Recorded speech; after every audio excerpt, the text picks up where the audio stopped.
the early 2000s, Nissan almost lost its image as a sports car manufacturer. The iconic Nissan Skyline was in its final years on the assembly line, and the company lacked a car that could replace it. To make matters worse, a crisis hit Nissan, leading to significant financial losses. Carlos Ghosn, who joined the company as a crisis manager, made every effort to steer Nissan out of its loss-making state. One of the reasons for this financial struggle was the weak brand image. Nissan was mostly perceived as a producer of cheap small cars, negatively impacting the brand's reputation. The goal was to change the perception so that when someone hears the name Nissan, they imagine something flashy, super technological and fast, not just small cars and family sedans. What Nissan needed was a supercar, a vehicle that could compete with the best, and one of the objectives was to surpass the Porsche 911. A supercar would elevate the brand status to a new qualitatively different level. Nissan could become one of the supercar manufacturers, which is very prestigious. The company's president, Carlos Ghosn, personally selected individuals who could undertake the ambitious task of designing such a complex machine. The project leader was appointed to be one of Nissan's top engineers, Kaji Mizuno. This person had played a direct role in creating legends like the Skyline and 350Z. Only an engineer of this caliber knows what a true Nissan supercar should be. The development began in 2003. Design, testing, trials. Nissan needed not just to build a supercar, but to create a competitive machine, no less superior in characteristics than its closest competitors. In the supercar market, Ferrari, Lamborghini, McLaren, and of course, Porsche were dominant.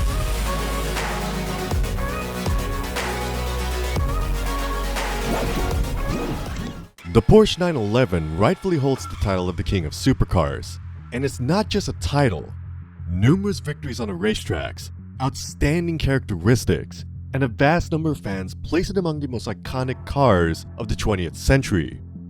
The Nissan team aimed to beat the 911 at its own game. The new Nissan had to be faster, more comfortable, and importantly, more affordable than its renowned counterparts. The culmination occurred in 2007. After 4 years of development, the Nissan GTR was unveiled at the Tokyo Auto Salon before the public.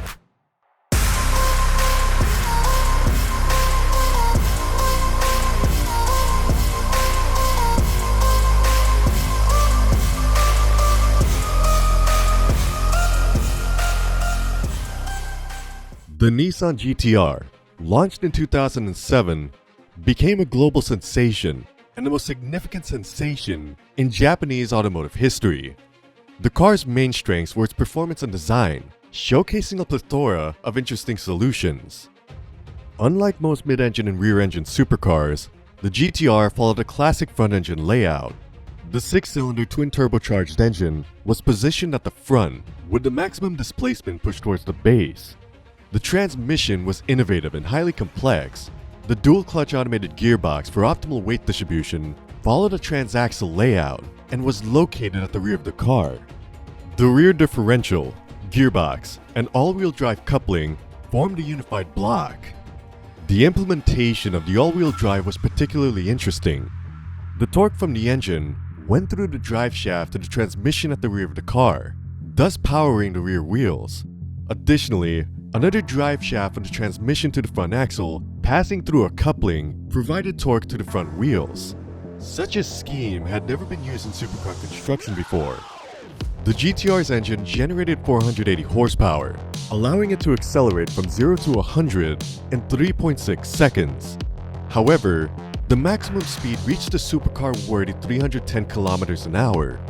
The Porsche 911 as the competitor was ready, but what did the 911 represent? At that time, the Porsche 911 Turbo and the 997 body was the GTR specification rival. Produced since 2005, it structurally differed significantly from the GTR. Both had 3.8-liter 6-cylinder engines, and the similarities ended there.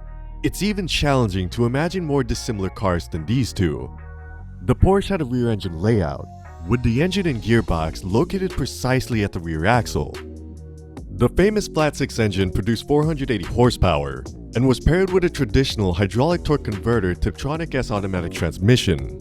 Only in the facelift did the 911 receive a top-notch PDK robotic gearbox. The front axle was driven by a multi-disc clutch with electronic control. While both cars had similar specifications on paper, in reality...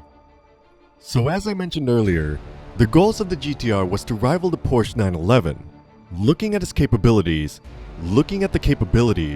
Nissan aimed to create a supercar and take a share of the 911's glory. And now, the moment arrived. The GTR appeared at dealerships as the most affordable supercar in the market. The base model cost only $70,000 in Japan. In contrast, the 911 Turbo was almost twice as expensive. Without much hesitation, Nissan launched a very aggressive advertising campaign. Just imagine what they came up with. Nissan hired ladies roam the streets, sticking images of the GTR's rear end on the windshields of 911s. It's hard to imagine what Porsche drivers felt when getting into their cars. But such advertising bore fruit. Nissan reported a 23% increase in test drive requests for their supercar, and sales were very good. But of course, Nissan didn't intend to stop at mere jokes. The serious stuff came later. Just 6 months after the start of sales, news broke in automotive publications worldwide. The Nissan GTR had lapped the famous Nürburgring faster than the best supercars in the world. On the Nordschleife, the GTR set a time of 7 minutes and 29 seconds. This meant that the GTR, the most affordable supercar in the world, was faster than titans like the Pagani Zonda F, Bugatti Veyron, Ferrari 430 Scuderia, Koenigsegg CCX, and most importantly, the Nissan GTR lapped the Nürburgring faster than the Porsche 911 Turbo, and even the track version Porsche 911 GT2. It wasn't just a sensation, it was incredible. No one could believe it. How could a Nissan supercar be faster than such renowned cars? And you know, many didn't believe it. Porsche even accused Nissan of cheating. They bought a Nissan GTR and tested it on the Nürburgring themselves. In the end, rally champion Walter Röhrl, who was testing for Porsche, couldn't lap the track faster than 7 minutes and 54 seconds in the GTR. Porsche claimed Nissan cheated, and their record laps were done on non-standard tires, semi-slicks. It was a serious accusation. In response, Nissan invited journalists to witness their laps, and right before their eyes, they set an even faster lap time, emphasizing that it was done on standard Dunlop tires, the ones that come from the factory, and the Porsche tester was offered to enroll in high-performance driving courses. A serious scandal erupted. This controversy caught the attention of British automotive journalist, racer, and TV presenter Chris Harris. He took the Nissan GTR and Porsche 911 GT2 and personally raced each of them on a Nürburgring. And what do you think? He also couldn't achieve a time faster than Porsche. In his hands, the GTR showed 7 minutes and 56 seconds, and the Porsche 911 GT2 showed 7 minutes and 49 seconds. It was 7 seconds faster than the Nissan. The situation was heating up. Next, print publications and TV shows got involved. Numerous comparative tests of the two cars appeared on racing tracks. Due to the evident regularity, the Nissan GTR turned out to be faster than the Porsche 911. If the results from a standstill were very similar, on the track the GTR was the undisputed leader. Many publications tested these supercars, and almost always the GTR turned out to be faster. Even when the more powerful version, the 911 Turbo S, appeared, this did not change the dynamics. The GTR still outperformed it on the racetrack. Many times, the GTR and 911 were pitted against each other in the Japanese TV show Best Motoring.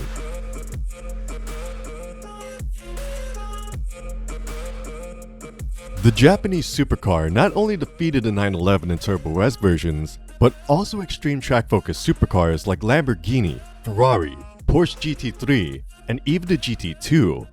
The world wondered how the heavier and less powerful GTR could outperform the track-tuned Porsche 911 GT2. Some wrote that it contradicted the laws of physics. It's impossible, they said, but it was true. Literally every year, changes were made to the GTR's design. Mizuno-san improved and modernized his creation annually. Suspension, aerodynamics, engine power, and responsiveness were enhanced. Each subsequent year, the supercar became faster and faster. If the first GTR had a power of 480 horsepower, by 2017, the engine output was already 570 horsepower. The Japanese literally settled on Nürburgring and routinely improved lap times.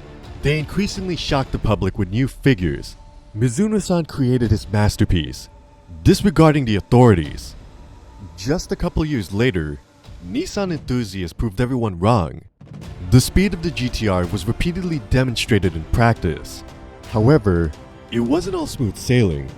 The Japanese supercar had its share of problems. After a few years on the assembly line and showcasing its capabilities over time, the GTR revealed its weaknesses. Many owners faced some design flaws. For example, the highly advanced robotic transmission, as it turns out, wasn't exactly reliable. It was discovered that during abrupt launches or accelerations from a standstill, the gears in the transmission could simply fail to withstand the loads and break. The internet started filling up with information about GTR transmissions falling apart. Broken gears, damaged drive shafts. These issues troubled owners of the Japanese supercar. Even during testing in some publications, there were numerous complaints about the transmission. After just 2 consecutive launches, the gearbox would overheat and throw an error. Often, during testing on a racetrack, the transmission simply refused to work due to overheating. Unfortunately, Nissan addressed this problem very slowly, and it didn't do the car any favors. There were also many complaints about the all-wheel drive system. The full drive clutch also broke due to excessive loads, such as launching from a standstill or attempts at drifting. You couldn't really drift without disabling the stability control system. But Nissan surprised in this aspect too. The Japanese strictly prohibited, under the threat of warranty voiding, disabling the stability control system, and owners were furious about it. Many were dissatisfied. What kind of supercar is it that you can't launch often, can't drift, and on top of that, you can lose your warranty for any minor mischief, like frequent launches or power sliding? Saying goodbye to the warranty could happen for racing on public roads, and even for power testing on a dynamometer. Losing the warranty could also occur for the engine working at high RPMs, sharp braking, and intense pressing of the accelerator pedal. Absurd. For all these actions, the owner could lose the warranty. All these actions were recorded on something like a black box, accessible to the official dealer. Constant restrictions crushed the owners on forums. Furthermore, the exorbitantly expensive maintenance of the GTR utterly shocked people. Each service could cost up to 10% of the total car price. Also, a lot of criticism from owners was expressed regarding the allegedly very stiff suspension. In the end, the customer is always right, and in the very first facelift, the GTR got a softer suspension, which naturally affected its ride quality. Many automotive publications, after testing the GTR, noted excessive road noise and occasional abrupt illogical gear shifts from the automated transmission. Still, it cost half as much as the 911, and many were willing to accept such quirks. Professional racers criticized the GTR heavily for its weight, 1,740 kilograms. It was too much for a supercar. For instance, the 911 Turbo S weighed almost 140 kilograms less, allowing it to wear out tires less on the racetrack, and the brakes on the 911 wouldn't get as tired as quickly as those on the GTR. Professional racers, including the Japanese ones, pointed out the excessive weight and expressed their opinions on the matter more than once. The car is fast, but heavy, a whopping 1,740 kilograms. Frankly, it feels like 1,740 kilograms are a bit too much. But the lap time in 1 minute and 2 seconds for stock is impressive. After each lap, it drifted more to the outside. Tires were dying, and it was falling behind the Daihatsu. The speed through the turns at this weight is just astonishing. I can clearly feel how the weight of 1,740 kilograms affects the speed through the turns. It does influence how the car drives. Yes, Mizuno-san often noted that for the GTR, weight was necessary for stability at high speeds, as lighter supercars were more nervous and dangerous to handle, and the GTR was primarily designed for ordinary drivers. But still, the engineer wanted to hide one very important fact. If you make the GTR lighter, you need to use lightweight alloys and expensive carbon fiber, and then the price will rise to the level of other supercars. and it was impossible to do that. A lot of criticism was poured on the GTR, but with all its shortcomings, it still remained one of the fastest supercars in the world. The 911 Turbo S and the 997 body, despite its reliability and quality, in terms of pure speed, couldn't compete on equal terms with the Japanese Godzilla. But as you understand, Porsche didn't sit idly all this time. Porsche remembered all the humiliations Nissan showered them with, and they were preparing a counterattack. If the Porsche 911 and the 997 body version indeed lost to the GTR in dynamic parameters, then the new generation 911, released in 2011 with a 991 designation, was very eager to take revenge. Porsche seemed to be preparing to take revenge by developing the next generation 911. They introduced a lot of technical innovations into the new supercar, such as rear-wheel steering, a body made of various lightweight alloys, active aerodynamics, improved and super-fast PDK automated gearbox, and an extremely efficient all-wheel drive. As it later turned out, all the shortcomings inherent in the GTR, like the weak transmission, fragile all-wheel drive, and numerous restrictions under the threat of warranty voiding, were absolutely not present in the 911. Its gearbox became the epitome of reliability and durability. One journalist performed launches from a standstill 50 times in a row, and the transmission didn't overheat once, enduring all the abuse reliably. All-wheel drive could endure drifting trials indefinitely. For example, such acrobatics with the GTR were simply contraindicated. Additionally, as many noted, Porsche didn't forbid owners to disable the stability control system. The rear-wheel steering allowed entering turns of any steepness at the maximum possible speed. Even with the stability control turned off, the handling was at the highest level. Track speed. That's where the Turbo S reigned as king. The same publications that previously tested the GTR 911 confronted them on the racetrack again, and the 911 Turbo S consistently outperformed the GTR. Numerous tracks, numerous measurements, the consensus was unanimous. The new 911 Turbo S was faster in the overwhelming majority of disciplines. Even the launch from a standstill was more effective in the 911. The figures that Nissan claimed for the 0 to 100 acceleration time of 2.8 seconds turned into a joke among even GTR owners. The GTR couldn't achieve the claimed time. The real stock GTR time was 3.2 seconds to 100. At the same time, the Turbo S consistently showed 0 to 60 miles per hour faster than 3 seconds. But some may argue saying that the GTR is a platform that lends itself well to tuning. Yes, that's true. 700, 800, or even 1200 horsepower for this fantastic engine is not a problem. But such powers can only be achieved with reinforced pistons, and other components need to be strengthened as well. The transmission, the all-wheel drive coupling, and even the drive brakes need to be changed. Even with strengthening the weakest point of the GTR, its transmission, as global practice shows, doesn't eliminate the risk of it breaking down. Owners of tuned GTRs, even with reinforced components, actively avoid launches from a standstill. The transmission and all-wheel drive coupling can fail. It's all about design features. Simply increasing power mainly helps on a straight line, but what about the track and the weight? Regarding this matter, Arkady Zargratsev expressed himself quite precisely after testing both supercars, anticipating comments on the internet about shipping the GTR, that it has a chip, exhaust, pump, 700 horsepower. It will immediately outperform Porsche. It won't outperform, it will be just a bit faster in a straight line. However, speed isn't gained directly, it's gained in turns. In turns, the large body of the GTR significantly loses to the more balanced chassis of the Porsche. Now, let's talk about the track versions. If we compare the regular GTRs to the 911 Turbo S, then the track version of the GTR should also be compared to the track version of the 911.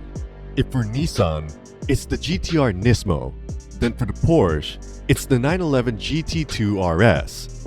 In 2013, the Nissan GTR Nismo set another impressive lap time at the Nürburgring among the serial production cars, 7 minutes and 8 seconds.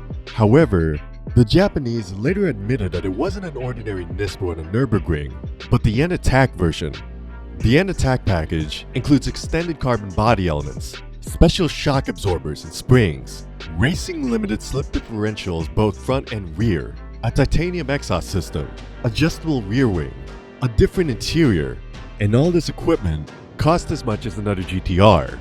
And the most unpleasant part is that you can get such a record-setting Nismo exclusively in Japan at the Nismo headquarters. Without this upgrade package, the regular Nismo won't be as fast on the racetrack. The fastest Porsche GT2 models are also equipped with track upgrade packages, but these upgrades can be officially ordered for your Porsche GT2 RS. Currently, the absolute Nürburgring lap record among serial production cars belongs to this Porsche. The Porsche 911 GT2 with the MR upgrade package completed the Northern Loop in 6 minutes and 43 seconds, which is 25 seconds faster than the GTR Nismo. This record currently stands as the absolute record among serial production cars allowed on public roads. Unfortunately, it's sad to realize that at the moment, the GTR is losing the showdown. And all because the Japanese supercar has been in production for nearly 14 years. In this time, 3 generations of the 911 have changed, and the GTR is still in production. Yes, it has been updated frequently, but almost everything has been squeezed out of this design. Simple power increase won't be enough here. The GTR no longer meets modern standards, all publications unanimously declare. For Nissan to stay relevant, it needs to create a new generation. But even this isn't as simple as it seems. Nissan releases limited editions, facelifts, updates almost every year, but they don't seem to be thinking about a new GTR. It's worrisome that back in 2013, the father of the GTR, Mizuno-san, left Nissan, officially retiring. However, the internet is filled with rumors that Mizuno had disagreements with the company's leadership about the direction in which GTR should evolve. The supercar was left without its creator, and perhaps this fact, among others, contributed to its lag in the speed war. There were rumors about a new body on the old platform, and even about a hybrid new generation. But all of this remains speculation. The future of the Japanese supercar is highly uncertain. Perhaps Nissan will reconsider and eventually decide that they need a new ultra-fast, all-conquering supercar once again.